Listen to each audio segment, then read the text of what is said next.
जय हिंद दोस्तों, मेरे चैनल डिफेंस डिस्कशन में आप सभी का स्वागत है। दोस्तों, शाम के 7 बज चुके हैं और डिफेंस से जुड़ी 7 बजे तक की तमाम अहम खबरें लेकर मैं आपके सामने हाजिर हूं। सबसे पहले खबर जो है वो नॉर्थ ईस्ट से। बांग्लादेश में इस वक्त हड़कंप मचा हुआ है और हम देख रहे हैं कि किस प्रकार से भारत विरोधी भावनाओं को वहां पर भड़काया जा रहा है। भारत विरोधी नारेबाजी की जा रही है और तो और जमात कुछ कट्टरपंथियों के साथ जो है भारत बांग्लादेश बॉर्डर तक पहुंची।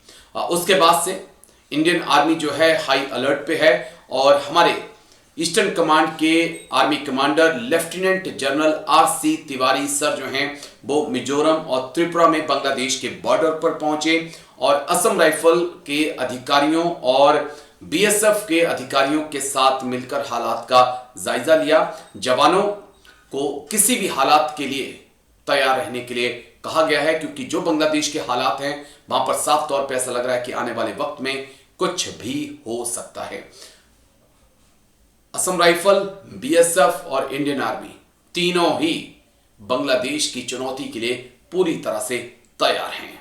ये दोस्तों आगे बढ़ूंगा। अब बड़ी खबर जो है वो मेरे अग्निवीर भाइयों के लिए है और बड़ी अहम खबर आई है, क्योंकि अगले साल यानी कि 2026 जून जुलाई में अग्निवीर का पहला बैच जो है वो आउट हो जाएगा। इसी बीच जो है गृह मंत्रालय ने होम मिनिस्ट्री की तरफ से एक नोटिफिकेशन जारी किया गया है और कहा गया है कि बॉर्डर सिक्योरिटी फोर्स के अंदर जो भर्ती के नियम हैं उनको अब बदला जा रहा है। अब बीएसएफ में जो भर्तियां होंगी उसमें 50% जो है पूर्व अग्निवीरों को ही लिया जाएगा।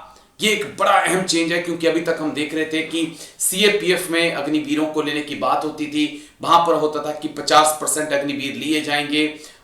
तो लेकिन अब जो है बीएसएफ में, बाकी किसी भी सीएपीएफ में नहीं, सिर्फ बीएसएफ में जो है होम मिनिस्ट्री की तरफ से कहा गया है कि 50% सीटें जो हैं पूर्व अग्निवीरों के लिए आरक्षित रहेंगी और जो बाकी की सीटें हैं वो स्टाफ सिलेक्शन कमीशन के जरिए जो है 47% सीटों पर भर्ती की जाएगी। इससे पहले सिर्फ 10% कोटा जो है वो पूर्व अग्निवीरों को दिया गया था। हालांकि ये फैसला फिलहाल सिर्फ बीएसएफ में है। सीएपीएफ की बात करें, सीएपीएफ में बाकी जैसे सीआरपीएफ, एसएसबी या सीआईएसएफ, इसके अंदर फिलहाल 10% कोटा की ही बात है।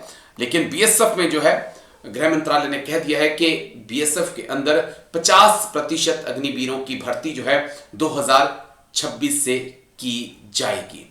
तो ये एक बड़ी राहत की खबर है, क्योंकि 10% कोटा में किसी भी हालत में अग्निवीरों को एडजस्ट नहीं किया जा सकता था। लेकिन समय के साथ साथ सरकार को भी समझ में आ रहा है कि अब जो अग्निवीर आने वाले हैं उनको सेट करने के लिए उन्हें और नौकरियों के दरवाजे खोलने पड़ेंगे। तो जो अग्निवीर भाई चिंता में हैं कि अगले साल से हमारा क्या होगा, तो आई होप कि उन अग्निवीरों का स्वागत करने के लिए बीएसएफ तैयार है। कलेक्टर मैडम, मैं भारत माता की रक्षा के लिए सीमा पर तैनात हूं, वहीं दूसरी ओर मेरा परिवार ही सुरक्षित नहीं है। शिकायत के बावजूद पुलिस कार्रवाई नहीं करती। ये दर्द किसी और का नहीं दोस्तों, ये दर्द भारतीय सेना के सर्विंग एक सूबेदार का है जो इस वक्त नॉर्थ ईस्ट में तैनात हैं और वो ग्वालियर के रहने वाले हैं। उनका ये वो खुद कलेक्टर मैडम के पास पहुंचे, अपनी बात रखी और कहा कि वो परेशान है। कलेक्टर को सूबेदार साहब ने जो शिकायत की उसमें उन्होंने बताया कि बीती 3 सितंबर को वह और उनका परिवार दहशत के साए में है। ऐसा इसलिए क्योंकि उनके पड़ोस में रहने वाले दामोदर, उनकी पत्नी शशि, 2 बेटियां शिवानी, सलोनी ने बीती 3 सितंबर को उसकी गैर मौजूदगी में घर पर विवाद किया, पत्नी और बेटे के साथ गाली गलौज की, जान से मारने की धमकी दी। मेरी वाइफ को मेरे दामोदर पाल, उसकी पत्नी ने गाली गलौज किया। मेरे घर पर आया, घर पर आने के बाद और हमने 112 पे फोन किया तो पुलिस आई, तो पुलिस कोई मतलब ज्यादा कार्रवाई नहीं किया, तो उस समय अग्रसर रहे। और इधर में 1 महीने से घूम रहा हूँ ना, एक सैनिक के साथ ऐसी कार्रवाई की जा रही है, उसको ना कोई पूछ रहा है, ना कोई एफआईआर लिखा जा रहा है। 1 महीने से बोल रहा है, एसपी साहब से 3 बार मिला, बोला कार्रवाई होगी, उधर कोई कार्रवाई नहीं हो रही। मैडम कोई अटेंड नहीं कर रही, मैडम पटेल मुरार थाना, मैंने मैडम पटेल अटेंड नहीं करी। एक सैनिक के साथ ये कार्रवाई हो रही है, बाकी का क्या हाल होता होगा मेरे को यही, हम इस बात से जानता हूँ कि कोई अटेंड नहीं कर रहा है। ये एक सैनिक के साथ, इस सैनिक की बिल्कुल सुनी नहीं जा रही। भारतीय हमारे पास भी, हम देश की सेवा कर रहे हैं, तब हमारी नहीं सुनी जा रही। हम वहाँ पे हैं तो हमारी घर की रक्षा का इनकी जिम्मेवारी है, लेकिन कोई जिम्मेवारी नहीं है पुलिस थाने की, कोई किसी की जिम्मेवारी नहीं है। हम देश की रक्षा कर रहे हैं, देश की सेना के प्रति, और सैनिक के साथ एक कार्रवाई की जा रही, कोई अटेंड नहीं कर रहा है। इधर कलेक्टर मैडम से मैं 2 बार मिल चुका हूँ, एसपी साहब से 3 बार मिल चुका हूँ, और आश्वासन देते हैं, लेकिन दोस्तों आगे बढ़ते हैं। एक और बेहद चौंकाने वाला मामला सामने आया, जहां पर एक जिंदा फौजी को मृत घोषित कर दिया गया। यह पूरा मामला जो है राजस्थान के अलवर का है, जहां पर खैरतल जिले में सरकारी तंत्र की खामियां और पारिवारिक साजिश का एक ऐसा चौंकाने वाला मामला सामने आया जिसने प्रशासन के होश उड़ा दिए हैं, बल्कि सोचने पर भी लोगों को मजबूर कर दिया है कि क्या देश की सेवा में लगा जवान जो अभी भी अपनी ड्यूटी पर तैनात है, वो सरकारी कागजों में मर सकता है। दरअसल मामला खैरतल जिले के सिवाना गांव का है, जहां के रहने वाले महेंद्र पिछले 12 सालों से देश की सीमाओं की सुरक्षा में हैं। वर्ष 2013 में महेंद्र आईटीबीपी में अपनी सेवाएं दे रहे हैं, लेकिन हैरानी की बात कि करीब 1 साल पहले महेंद्र को कागजों में मृत घोषित कर दिया गया। कागजों में मृत महेंद्र फौज में अपनी सक्रिय ड्यूटी देता रहा। महेंद्र ने आरोप लगाया कि यह सब उनके अपने ही परिजनों ने किया। फर्जी एफिडेविट तैयार कर उसे और उसकी पत्नी को मृत दिखा दिया गया, और इसी दस्तावेज के आधार पर उनका और उनकी पत्नी सोनम का नाम परिवार के जन आधार कार्ड से डिलीट करवा दिया गया। जन आधार से नाम हटते ही महेंद्र और उनके परिवार की जिंदगी पूरी तरह से अस्त व्यस्त हो गई। राजस्थान सरकार की लगभग सभी जन कल्याणकारी योजनाएं जन आधार से जुड़ी होने के कारण परिवार किसी भी सरकारी सुविधा का लाभ नहीं ले पा रहा था। राशन, स्वास्थ्य व्यवस्थाएं, बच्चों की छात्रवृत्ति, सब कुछ ठप हो चुका है। इतना ही नहीं, महेंद्र के बच्चों के लिए मूल जाति प्रमाण पत्र, निवास प्रमाण पत्र, अन्य जरूरी दस्तावेज बनवाना भी मुश्किल हो गया। जन आधार प्रणाली में एक बार नाम डिलीट हो जाने के बाद उसे दोबारा जोड़ने और खुद को जिंदा साबित करने के लिए फौजी जब भी छुट्टी आता, उसका पूरा समय सिर्फ खुद को जिंदा साबित करने में ही बर्बाद हो जाता है। तो ये सच्चाई है देश के सरकारी सिस्टम की। दोस्तों, इंडियन आर्मी के हाथ एक ऐसी बंदूक लगी है जिसकी ताकत सुनने के बाद दुश्मन के होश उड़ना तय है। यह बंदूक कोई आम बंदूक नहीं, बल्कि दुनिया की सबसे एडवांस स्नाइपर में शुमार राइफल है, जिसे खासकर दुर्गम और पहाड़ी इलाकों के लिए बनाया गया है।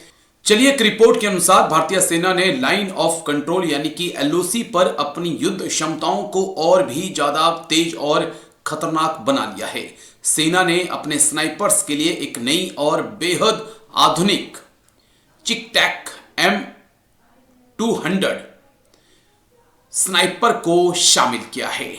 यह राइफल दुनिया की सबसे स्टिक और लंबी दूरी तक मार करने वाली स्नाइपर राइफल में से एक है। इस राइफल के शामिल होने से एलओसी पर दुश्मनों और घुसपैठियों पर नजर रखना, उन्हें खत्म करना अब और भी आसान हो जाएगा। चिकटैक M200 इंटरवेंशंस राइफल को शामिल करना भारतीय सेना की आधुनिकीकरण की दिशा में एक बहुत बड़ा कदम है। यह राइफल अमेरिका में बनी है और इसे खास तौर पर लंबी दूरी पर बेहद स्टिक वॉर करने के लिए डिजाइन किया गया है।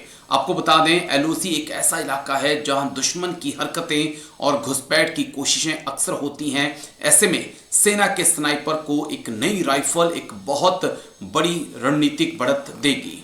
क्यों खास है चिकटैक M200? दरअसल ये राइफल को दुनिया भर के सैन्य विशेषज्ञ मॉडर्न स्नाइपिंग का मास्टरपीस मानते हैं। यह राइफल 2300 मीटर से भी ज्यादा की लंबी दूरी पर लक्ष्य को भेज सकती है, जो इसे एलओसी जैसी खुली और पहाड़ी इलाकों के लिए परफेक्ट बनाती है।